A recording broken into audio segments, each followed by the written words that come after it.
sehingga kita bisa lolos langsung ke Olimpiade Paris 2024. Nah, yang saya tangkap tadi obrolan tadi pagi sama pimpinan PSSI dan juga Badan Timnas ya, Pak Sumarji, dan juga para exco yang mendapat laporan tadi, dan juga Sekjen PSSI yang mendapat laporan dari tim manajemen dan tim kepelatihan bahwa anak-anak insya Allah optimis ya dan penuh semangat untuk besok memenangkan pertandingan melawan Irak. Seperti itu, bro.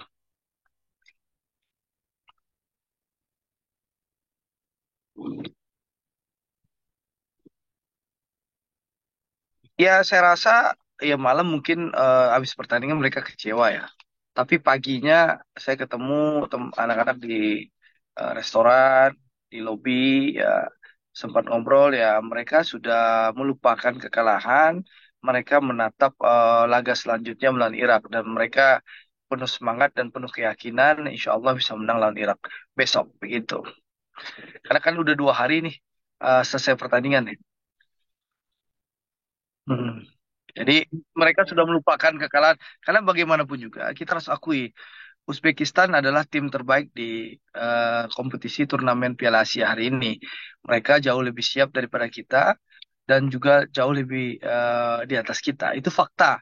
Jadi kalau menurut pendapat saya, Uzbekistan ini adalah tim terbaik di turnamen. Bahkan dia jauh lebih hebat dari Jepang yang akan nanti dijumpai oleh Uzbekistan di final.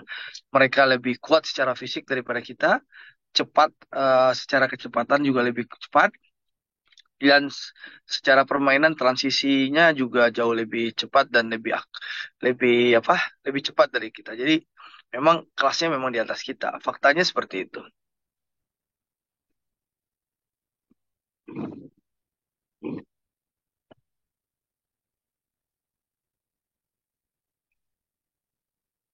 Ya kalau menurut saya itu hal yang biasa ya dalam sepak bola. Ada hari baik, hari turun ya. Saya sudah komunikasi langsung ya. Waktu itu kan situasinya teman-teman ketahui bahwa waktu sudah mendekati akhir permainan, lalu kita ketinggalan 1-0. Lalu Rizky Ridho juga kena kartu merah. Tentu secara mental anak-anak merasa tertekan. Jadi ada beberapa hal ya. Pertama, gol kita dianulir ya. Yang kedua, kita ketinggalan 1-0. Lalu yang ketiga, Rizky Ridho di kartu merah ya. Yang keempat, kita harus mengejar ketertinggalan. Wajar anak-anak agak panik ya. Sehingga terjadilah miskomunikasi yang tidak perlu. Tapi ya semua pun siapapun bisa melakukan kesalahan seperti itu karena memang tekanannya begitu besar waktu itu. Gitu loh. Kadang memang penonton dan netizen kan jauh lebih pintar, lebih hebat gitu loh. Gitu loh. Apapun kesalahan ya harus dibully gitu. Tapi saya lihat, saya rasakan suasana di lapangan ya, penonton sangat memahami kondisi itu. Penonton yang di dalam stadion ya, lalu pengurus PSSI dan juga jajaran manajemen dan pelatih juga memahami situasi kondisi saat itu. Dan sekarang mereka sudah recovery dan siap bertanding untuk besok.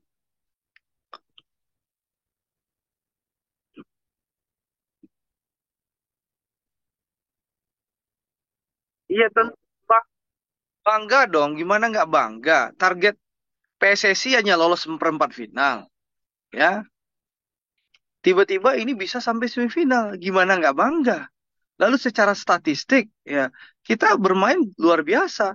Anak-anak lokal kita, ya itu bermain penuh semangat yang tidak kalah sama pemain naturalisasi. Coba lihat lawan Uzbekistan.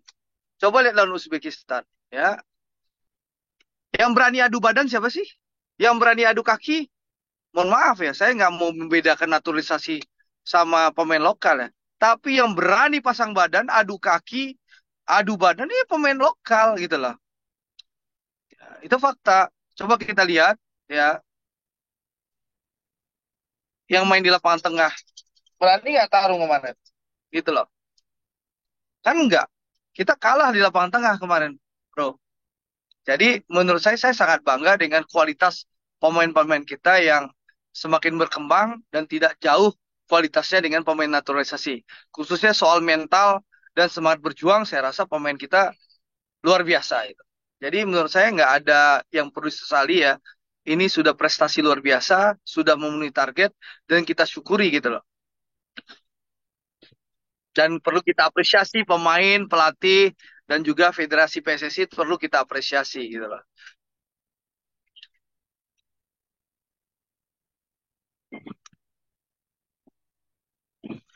Iya, lawan Irak ya tentu kita berdoa ya. Kita serahkan sepenuhnya kepada pemain, pelatih, dan manajemen untuk mengurus tim. Kita supporter ya, tinggal memberikan doa, dukungan ya, baik langsung maupun tidak langsung. Baik di Indonesia maupun di Doha ya kita berikan dukungan secara langsung. Soal pertandingan ya kita serahkan kepada pemain, kepada pelatih ya yang mengurus di lapangan. Tugas kita hanya tinggal berdoa dan memberikan dukungan secara langsung di pinggir lapangan. Begitu, Bro.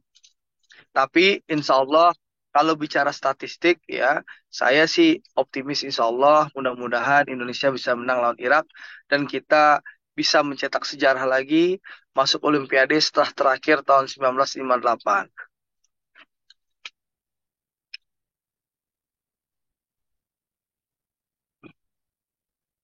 Jadi gini, soal wasit ya, kita sudah melihat ternyata wasit yang kita duga bermasalah itu kan wasit dari Thailand tuh, wasit VAR.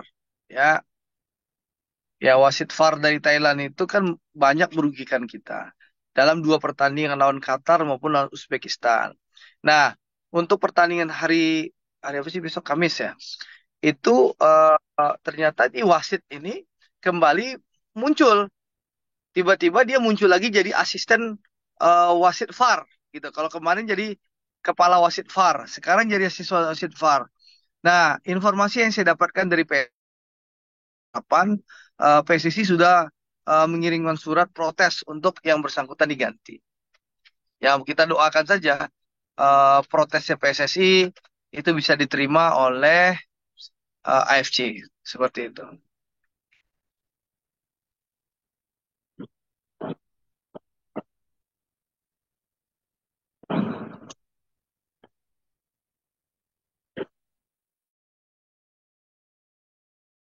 Sudah bermain luar biasa ya, mengeluarkan seluruh kemampuannya, bertarung dengan berani ya, bertarung penuh disiplin, penuh dedikasi.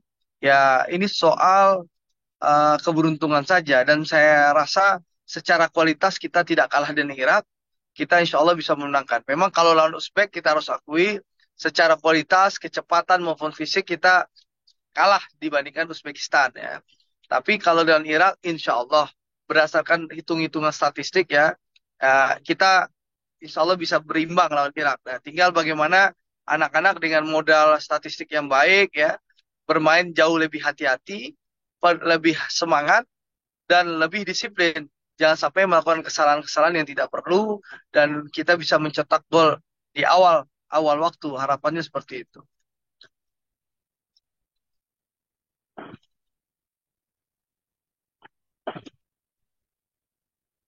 Gimana gimana? Gimana, Bang?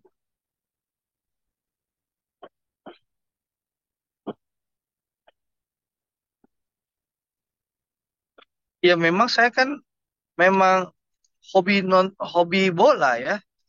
Jadi sejak anak-anak saya kecil ya, umur 3 tahun anak-anak sudah saya bawa ke stadion. Ya setiap timnas main kami keluarga selalu nonton.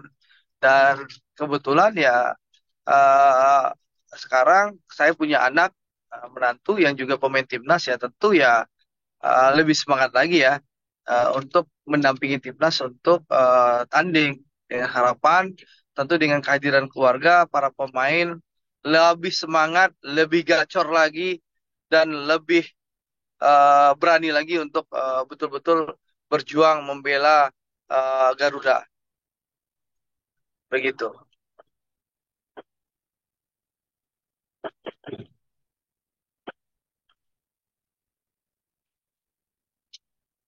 Yang pasti yang saya dapatkan informasi Ketua Umum PSSI sudah menyiapkan bonus yang cukup wow, fantastis.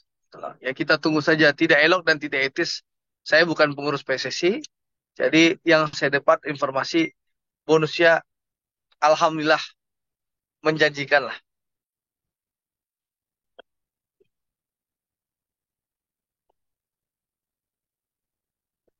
Kan kan kita tahu netizen Indonesia maha benar. Apa aja orang bikin kesalahan kan, apa, satu kesalahan bisa melupakan 1.000 kebaikan kalau bagi netizen Indonesia. Menurut saya nggak usah dipedulikan. Arhan fokus saja, terus membela timnas.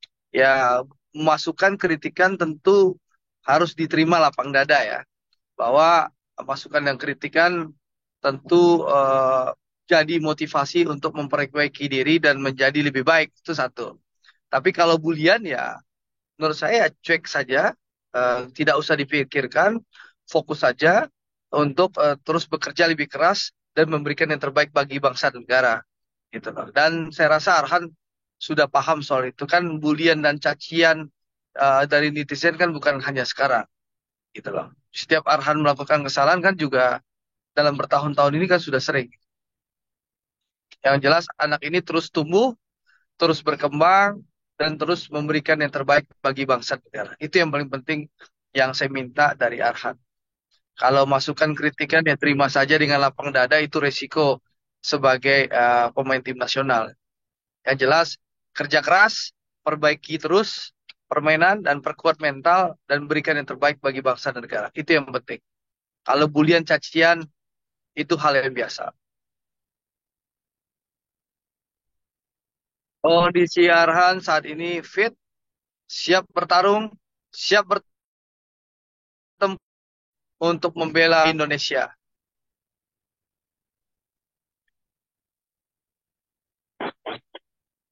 Apa bro? Sebentar bro, agak gimana?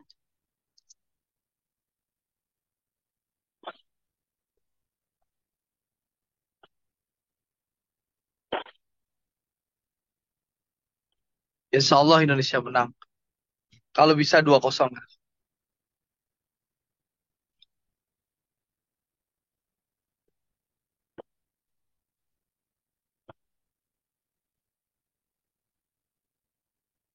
Ya, harapan tentu besok besok khusus yang menang.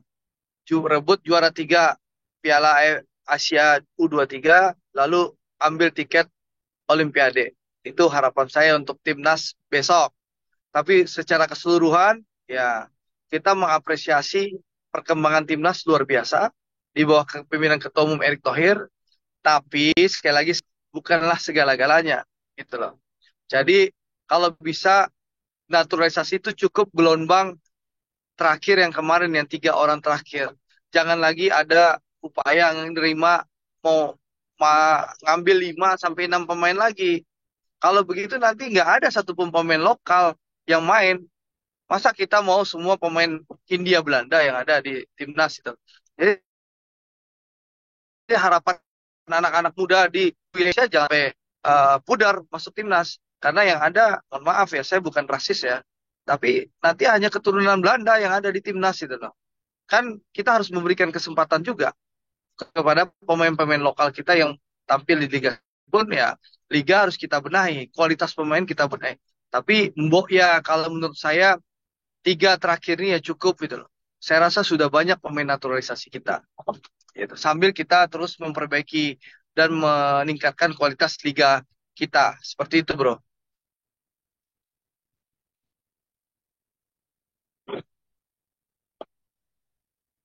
Jadi gini, gua mendukung naturalisasi, ya. Tapi ini jumlah kan udah banyak gitu loh. Ya. Jadi bukan kurang setuju. Gua setuju naturalisasi. Naturalisasi itu untuk meningkatkan kualitas, ya, mempercepat peningkatan kualitas pemain lokal kita. Dengan ada naturalisasi, anak-anak ini lebih termotivasi, terpacu untuk mengembangkan diri, ya kan? Nah, tapi tentu jumlahnya harus dibatasi gitu loh. Jangan sampai nanti naturalisasi bisa 20-30 orang.